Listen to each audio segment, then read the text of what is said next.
and had accepted many invitations. His gaze met hers, and he inclined his head. He'd paid considerable attention to her recently, and the look in his eyes now was intent and ardent. Her throat closed a fraction, and she looked away. His interest flattered, but she didn't take it seriously. They barely knew each other, and rumour had it he would return to Germany soon. And hadn't she promised herself that during this, her first season out in London society, she would not succumb to the attentions of any man? She wished only to reacquaint herself with her parents and find her way in her post-boarding school life. Not to mention assimilating everything she'd learned about her family and her history over the last few weeks and embarking on this new journey as a fledgling agent for the Crown. Praying her face did not give away her discomfiture, both at the Duke's interest and at the fact she still had not secured the infernal pistol, she walked her fingers along her leg. To her horror, she brushed the butt of the gun, inching it toward the edge of the settee. She stiffened, yanking her hand back for fear of sending it over. But might that be the best course of action? The settee rested atop a thick Axminster carpet. If she could ease the gun over the edge, perhaps she could cough to cover the thump it would make and then kick it under the sofa to retrieve later. The Dowager prattled on, oblivious to Juliet's plight. I am ready for this chilly weather to break. I'm anticipating a trip to the seashore to visit my daughter, the Countess of Rothwell, this spring, and I hate to travel in the cold.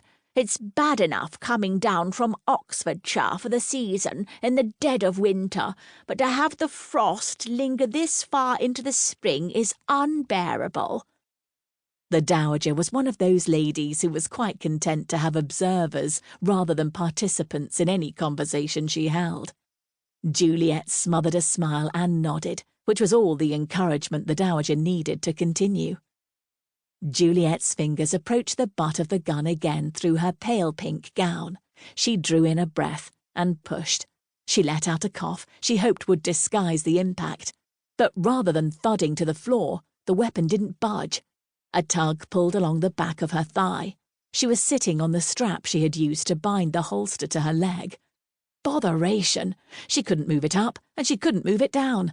At least she no longer needed to worry about the gun crashing to the floor before she was ready. But then again, she had no way of stopping it from doing so when she was forced to rise. She shoved again, just to make sure she couldn't move the thing without being obvious, but she bumped the Dowager's elbow slightly. "What are you doing?" The Dowager pinned her with a stare. "You're jerking as if you've contracted St. Vitus's dance. Sit still, child." Juliet stopped wriggling, the pistol just inches from where she could secure it. "I am sorry."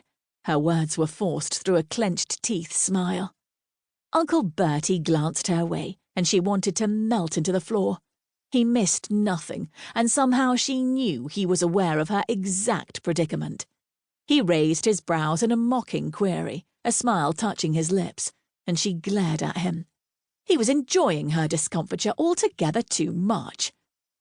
Mr. Pulteney, the family butler, unwittingly came to her rescue by appearing at the drawing-room door. "Breakfast is served." The guests deposited their small plates on the nearest flat surfaces and drifted toward the hall. Juliet remained seated, even when the Duke of Haverley came over to assist his mother to her feet. "Lady Juliet, you're looking quite fetching today." The Duke, handsome and well-built, smoothed his long hair back into the queue at his nape. Juliet always felt safer when the Duke of Haverley was about. He was not only capable and intelligent, but he was now the director of the agency, her parents' and Bertie's supervisor, and he had a lovely wife, Charlotte, who was also at the party and with whom he was clearly besotted. "Are you enjoying your debut season?" he asked. "Yes, Your Grace, especially since my parents were able to rejoin me here in London." The Dowager adjusted the lace at her cuffs and leaned on her cane. "So unfortunate they had to be away when you arrived home from finishing school. Still, there it is. Noblesse oblige. When the needs of the estate call, one must go."